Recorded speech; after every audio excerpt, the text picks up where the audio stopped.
اللہ نور۔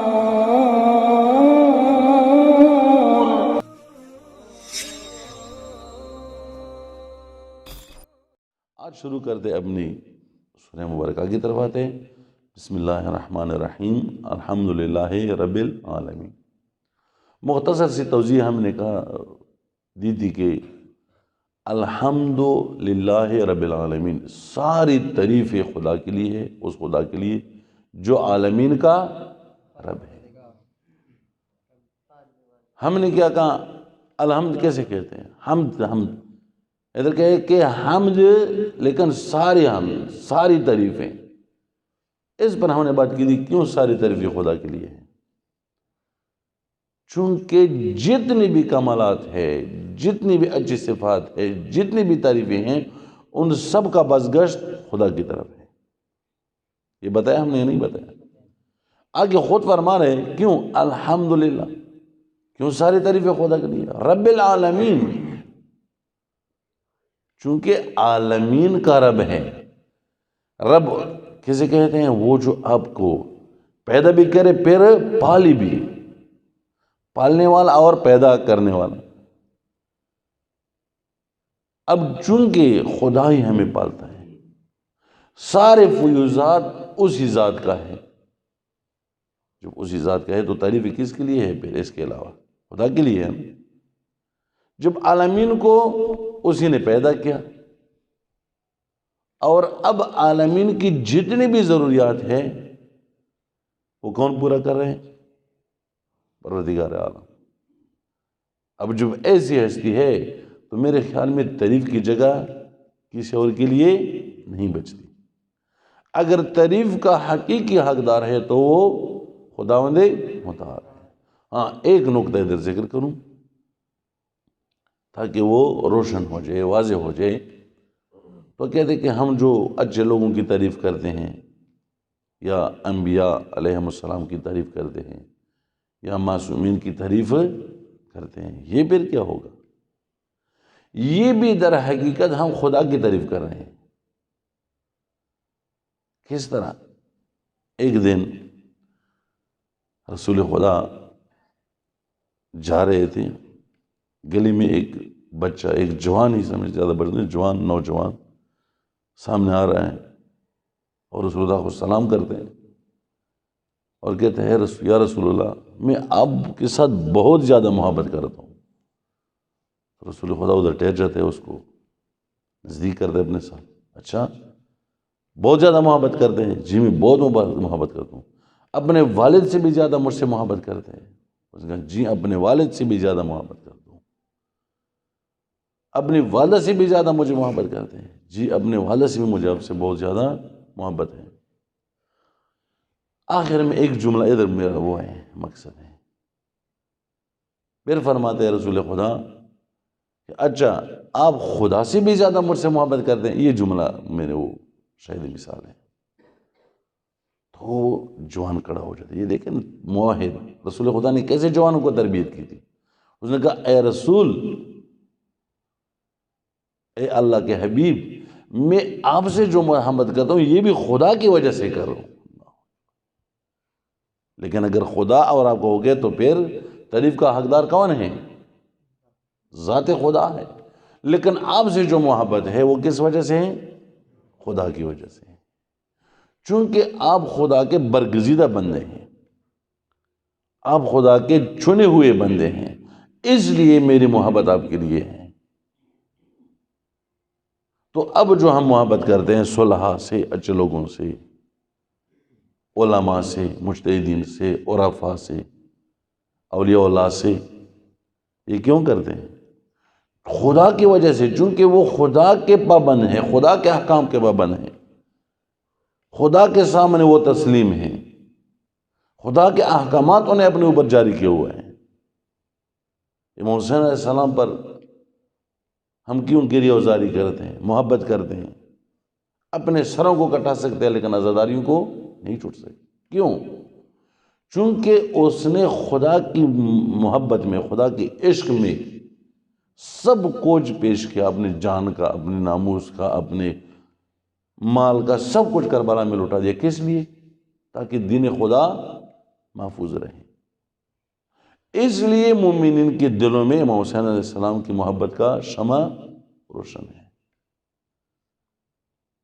تو یہی صورتحال ادھر بھی ہے کہ ادھر جو ہم نے کہا کہ ساری تعریفیں خدا کے لیے ہیں، اس کا یہ مطلب نہیں ہے کہ ہم نیک بندوں کی تعریف نہ کریں، نیک بندوں کی مدح سرائی نہ ہو جائے، نہیں، یہ غلط فہمی نہ ہو جائے، چونکہ اسلام ایک ایسا دین ہے جو فطرت کے مطابق ہے۔ فطرت انسان یہ ہے کہ جو کام بھی، جو اچھا کام انسان کرے اس پر انسان کا فطرت خوش ہوتا ہے اور اس انسان کی محبت دل میں بیٹھ جاتا ہے۔ یہ انسانی فطرت کا تقاضا ہے۔ حتیٰ جو لوگ کمیونسٹ ہیں، بے دین ہیں، خدا کو نہیں مانتے، ان کے سامنے بھی اگر کوئی اچھی فعل، آپ کوئی اچھا کام کرے تو اس کے لیے اس کا جذبہ محبت آپ کے لیے ابھر جاتا ہے۔ یہ فطری چیز ہے، یہ خدا نے رکھی ہوئی ایسی ہے۔ یہاں پر بھی یہی چیز ہے، خدا کی تعریف، لیکن وہ نیک بندے جو خدا کی اطاعت میں ضم ہو گئے ہیں، ان کی تعریف بھی خدا کی تعریف ہے۔ یہ قرآن کی آیت بھی ہے، وَمَا رَمَيْتَ إِذْ رَمَيْتَ وَلَكِنَّ اللَّهَ رَمَى۔ رسول خدا کو فرماتے ہیں آپ نے تیر نہیں پھینکا، جب آپ نے تیر پھینکا گویا وہ کس نے پھینکا؟ خدا نے متعال نے۔ رسول کی فعل کو خدا کا فعل قرار دیا جاتا ہے۔ یہاں پر رسول کی محبت بھی خدا کی محبت ہے۔ اس پر سارے مسلمان متفق ہیں سوائے وہابیوں کے، ناصبیوں کے۔ وہ چونکہ فطرت سے بہت دور ہو چکے ہیں، وہ فطرت سے دور ہو چکے ہیں، ان کے علاوہ سب ان چیزوں پر متفق ہیں۔ وہ ایک خشک اور ایسا دین جو اگر آپ کسی کے سامنے پیش کرے وہ قبول نہیں کرے گا، کیونکہ وہ فطرت سے بہت دور ہو گئے، وہ اصل میں بغض اہل بیت میں بہت آگے چلے گئے ہیں۔ وہ ہر چیز کو پہلے یہ تولتا ہے کہ اس میں اہل بیت کی فضیلت تو نہیں ہے، اس میں اہل حق کی فضیلت تو نہیں ہے، پھر اس کے بعد کیا دوسرا وہ اس پر بنیاد رکھے ہوئے ہیں۔ اب ان کا اپنا ایک مشکل ہے، لیکن الحمدللہ اکثر ممالک اسلامی میں قرآن اور اہل بیت کے چاہنے والے ہیں اور وہ ان چیزوں کو مانتے ہیں۔ تفسیر اٹھائیں، اہل سنت والے تشریح کے سارے صلحاء، اولیاء، انبیاء، اطہار، اہل بیت سب کے فضائل کے قائل ہیں۔ بہرحال زیادہ اپنے موضوع سے دور نہ ہو جائیں۔ الحمدللہ رب العالمین، سارے تعریفیں اس رب کے لیے ہے، جو اس خدا کے لیے ہے جو عالمین کا رب ہے۔ الرحمن الرحیم، وہ پروردگار جو عالمین کا رب ہے اور جو رحمان اور رحیم ہے۔ پروردگار عالم یہاں پر سب سے پہلے تذکرہ اپنی رحمت کا کرتے ہیں، اپنی رحمانیت کا اور رحیمیت کا تذکرہ کر رہا ہے۔ پروردگار یہاں پر یہ ہمیں سمجھانا چاہتا ہے کہ انسان آپ کے لیے میرے رحمت کے دروازے ہمیشہ کے لیے کھلے ہیں۔ میں آپ کا رب ہوں، لیکن اس کے ساتھ کہ آپ کا رب ہوں، آپ کا پالنے والا ہوں، میں بڑا رحیم بھی ہوں، میں بڑا رحمان بھی ہوں۔ میں وہ ظالم پالنے والا نہیں ہوں۔ آپ کو پتہ ہے نا، بعض دفعہ کسی مالک کے آپ پاس جائیں، وہ کچھ بندوں کو پالتا تو ہے، البتہ یہ ظاہری وہ ہے، حقیقی تو وہی پروردگار ہے، لیکن ایسا ذلیل کر کے اپنے ہاتھ آواز۔ اب دیکھیں بعض لوگوں کو، بڑے بڑے لوگ جو نوکر رکھتے ہیں، ان نوکر بیچاروں کی زندگی اجیرن بن جاتی ہے، ان کو ذلیل کر کے ڈانٹتے پیٹتے، یہ وہ تھوڑی سی غلطی کر کے پھر وہ ان کا پورا کلاس لیا جاتا ہے بیچاروں کا۔ لیکن پروردگار کیا فرما رہے ہیں؟ میں وہ رب ہوں، میں وہ پالنے والا ہوں کہ میں رحمان بھی ہوں اور رحیم بھی ہوں۔ آپ 1000 بار غلطی کریں، لیکن جب میرے در رحمت میں آ جائیں تو پھر آپ کے سارے گناہ معاف ہو جائیں گے۔ کبھی بھی میری رحمت سے آپ مایوس نہ ہو جائیں، کیوں؟ چونکہ میں رحمان بھی ہوں اور رحیم بھی ہوں۔ یہاں پر بھی میری رحمت ہے اور قیامت میں بھی میری رحمت ہے، چونکہ آگے گئے مالک یوم الدین۔ حدیث میں ہیں،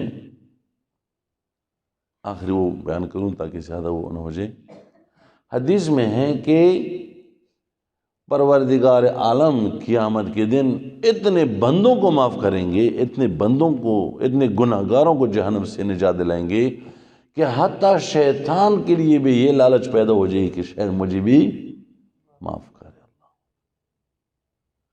آپ خدا کی رحمانیت اور اہمیت کا، خدا کے رحم کا یہ اندازہ اسی سے لگائیں کہ پروردگار عالم روز محشر میں جو حساب کتاب کا دن ہے اور جو سخت دن ہے، اتنے گناہگاروں کو بخش دے گا، جنت میں بھیج دے گا۔ خدا کے لیے ایک معمولی بہانہ کی ضرورت ہے، اگر ہمیں عذاب دے دے اسے کیا فائدہ پہنچتے ہیں، اگر ہمیں جنت دے دے اسے کیا نقصان پہنچتے ہیں؟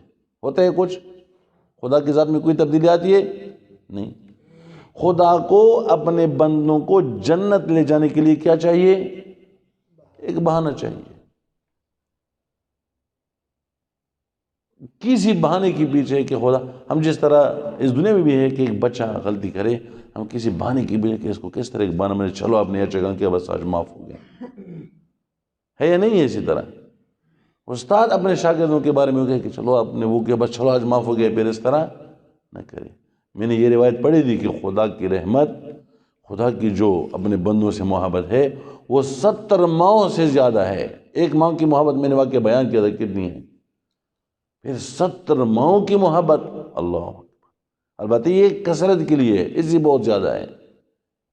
70 کا لفظ جو کا ہے یہ کثرت کے لیے استعمال ہوتا ہے، یعنی خدا کی محبت اپنے بندوں کے لیے اس کا ہم سوچ نہیں سکتے، وہ انسانی فکر سے، انسانی دماغ سے بہت دور ہے یہ بات۔ یہ کیسی محبت ہے؟ اسی بنا پر وہ رحمان بھی ہے اور رحیم بھی ہے، اور کہہ رہے کہ جہنم میں قیامت کے دن، یہ آخری جملہ کہوں کہ اتنے بندوں کو بخش دے گا پروردگار عالم کے، شیطان کو بھی یہ تھما پڑ جائے گی کہ خدا دیکھے دڑ دڑ میں، اس طرح ہم اپنے الفاظ کہ دڑ دڑ معاف کر رہے ہیں اور جنت میں بھیج رہے ہیں، شاید مجھے بھی جنت میں بھیج دے۔ عجیب و غریب ہوا ہے۔ البتہ ایسے یہ ہمیں وہ نہ ہو جائیں کہ ہمیں یہ ہو جائے کہ بس ہم بھی گناہ کرتے جائیں، انشاءاللہ کوئی بہانہ ادھر مل جائے گا، نہیں۔ مومن کے دل میں یہ دو چیزیں مساوی ہیں ائمہ معصومین کی نظر میں، خوف اور رجا۔ اب اس حدیث سے تو ہمیں بڑی امید ہوتی ہے کہ بس انشاءاللہ جتنی بھی گناہ ہے وہ، لیکن دوسرے حدیث ہم پڑھے کہ قیامت کے دن وہ دن ہوگا کہ حتیٰ بعض انبیاء اعظام گھٹنوں کے بل چلیں گے۔ خدا یہ کیا، یہ اتنا عظیم، اس طرف دیکھیں تو پھر دوبارہ انسان کے دل میں خوف آ جاتا ہے۔ بس یہ خوف و رجا مومن کے الفاظ یہ حدیث کے کہ یہ دو جو ہے میزان کے دو ترازو کے دو نہیں ہوتے پلڑے، بالکل اس طرح مساوی ہیں، خوف اور رجا۔ تو بہرحال پروردگار عالم کے لیے وہ رب العالمین ہے اور وہی رحمان و رحیم ہے۔